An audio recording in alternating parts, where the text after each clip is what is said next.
గోడకేసి కొట్టిన వాడు. మీరు చెప్తారు నాకు సలహాలు సూచనలు. ఎవరితో యుద్ధం చేస్తున్నానో నాకు తెలుసు. జగన్ లాంటి దాష్టీకుడు దుర్మార్గుడు యుద్ధం చేస్తేనే తగ్గుతాడు, యుద్ధంతో కూలగొడితేనే కింద కూర్చుంటాడు. మర్చిపోకుండా నాకు సలహాలు సూచనలు ఇచ్చే వాళ్ళకి. అలాగే మనకు కూడా పోల్ మేనేజ్మెంట్ తెలుసా?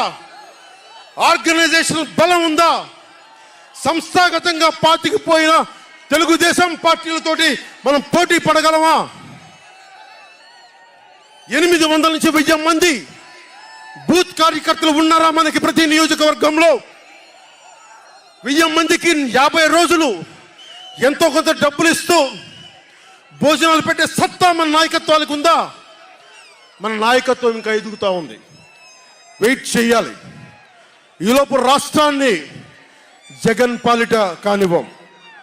జన సైనికులు సిద్ధంగా ఉన్నా, ప్రజలు మన వైపు ఉన్నా, ప్రతి ఒక్కరిని ఓట్లకు తీసుకొచ్చే నాయకత్వం ఇంకా సిద్ధంగా ఉందా జనసేన పార్టీకి? మనందరం ఆలోచించుకోవాలి. అందుకనే అన్ని అర్థం చేసుకుని 24 స్థానాలు 3 పార్లమెంట్లు సిద్ధపడ్డాం. ప్రజల నాడి వాడి తెలియకుండా నాయకత్వాన్ని నడిపించగలమా? దశాబ్దం కాలం పాటు పార్టీని నడిపించగలమా? ఏదైనా మాట్లాడితే వ్యక్తిత్వాన్ని నెగ్గించడం కోసం తగ్గాను నేను. కొంతమంది మద్దతుదారులు అన్న పేరు మీద నా నిర్ణయాన్ని ప్రశ్నిస్తూ ఉన్నారు. జగన్ తన బాబాయిని మర్డర్ చేసిన ఆయన మద్దతుదారులు ఆయనకు ఓట్లేసిన వాళ్ళు ఒక్క మాట అనరు, వెనకేసుకొస్తారు. హార్ట్ అటాక్ అని వెనకేసుకొస్తారు. ఓడిపోతున్నా కూడా గెలుస్తున్నామన్న ఒక నిలబడే సమూహం జగన్ పక్కన ఉన్నది.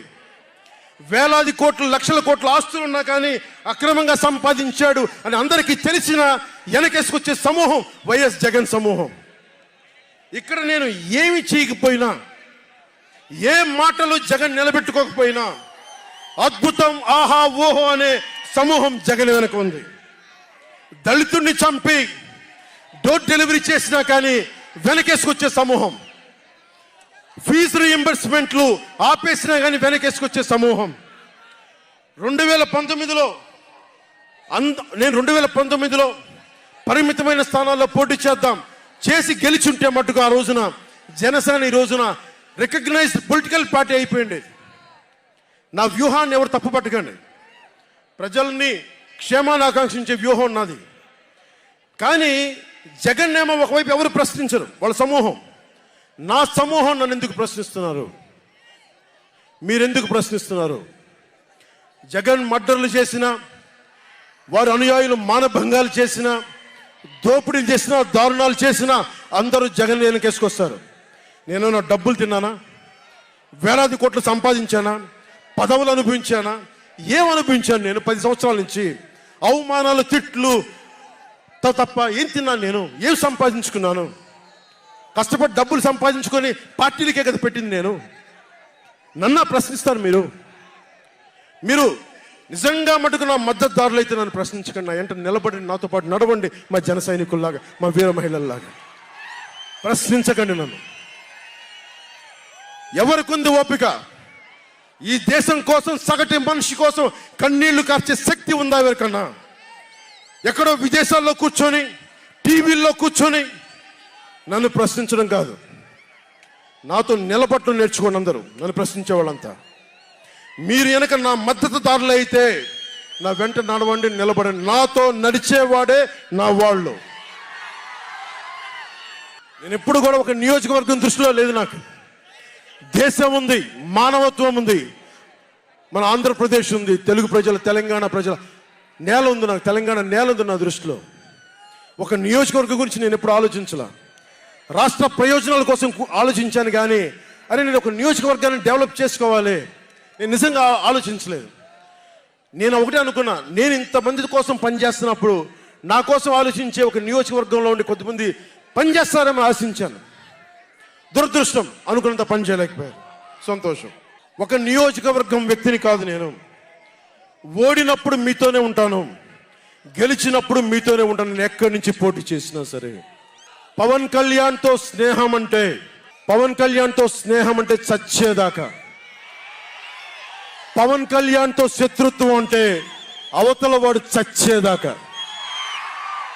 ఇద్దరు కలిస్తే చూడలేడు, నలుగురు నవ్వుకుంటే చూడలేడు, 10 మంది పచ్చగా ఉంటే భరించలేడు. ఏమంటారు అలాంటి వాడిని? చెల్లిని గోడకు పెట్టి కొట్టేవాడిని ఏమంటారు? తల్లిని చెల్లిని దూరం పెట్టేవాడిని ఏమంటారు? ప్రజల్ని కష్టాలు పెట్టేవాడిని ఏమంటారు? ఓ దాష్టికుడు, ఒక సైకో అంటాం. జగన్ బాధితులందరికీ ఒకటే చెప్తా ఉన్నాను, 1 man's courage makes a majority అంట. 1 man's courage.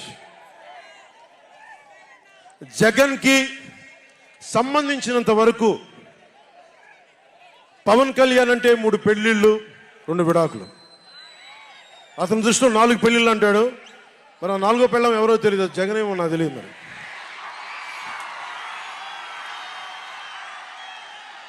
నాకు ఇదే విసుగొస్తుంది. జగన్ లేని 4వ పెళ్ళవుతే నువ్వేరా.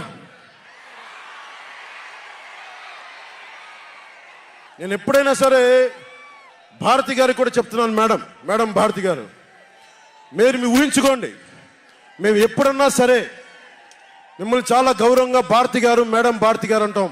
మీ ఆయన ఇంత నీచంగా ప్రవర్తించినా కానీ, చంద్రబాబు గారి సతీమణి కానీ, నియోజకవర్గంలో ప్రతి ఒక్కరిని ఇబ్బంది చేసినా కానీ, నా ఇంటి సతీమణి అన్నా కానీ పెళ్ళాలను సంబోధిస్తాడు.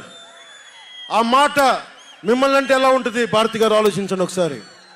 నాకు తెలుగు వచ్చాడు, నేను పెద్ద ఇంగ్లీష్ మీడియం చదువుకున్న వ్యక్తిని కాదు, నాకు చాలా భాష వచ్చు, కానీ సంస్కారంగా ఉండదని మాట్లాడినంతే. జగన్, నీకు సంబంధించినంత వరకు నేను 3 పెళ్లిళ్ళు 2 విడాకులు. పవన్ కళ్యాణ్ అంటే జగన్ చెప్తున్నా విను, పవన్ కళ్యాణ్ అంటే ఆంధ్రప్రదేశ్ ప్రజల భవిష్యత్తు.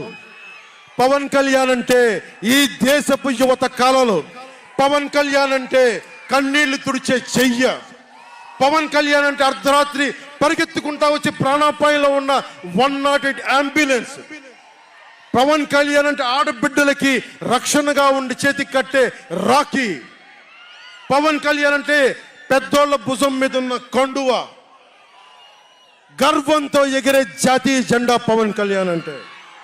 పవన్ కళ్యాణ్ అంటే నిన్ను నట్టేటను ముంచే తుఫాన్, గుర్తుపెట్టుకో. నిన్ను అధాపాతాళానికి తొక్కే వామనుడి పాదం పవన్ కళ్యాణ్ అంటే, గుర్తుపెట్టుకో. 1 man's courage makes a majority అని. ఒక అర్ధరాత్రి కికారణ్యంలో అడవులు, సింహాలు, పులులు, తోడేళ్లు, గుంట నక్కలు తిరిగే చోట ఒక్కడు వెలిగించిన కాగడ అడవిని జయిస్తుంది. ఒక్కడు వెలిగించే కాగడ అడవిని జయిస్తుంది. ఒక్కడి ధైర్యం, ఒక్కడి సాహసం, ఒక్కడి ప్రతిఘటన కొన్ని కోట్ల మందికి తిరగబడే ధైర్యాన్ని, బలాన్ని ఇస్తుంది.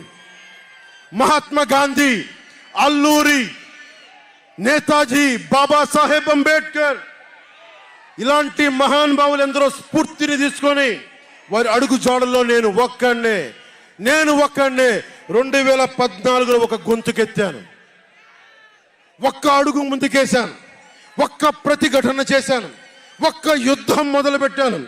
అది 2024కి.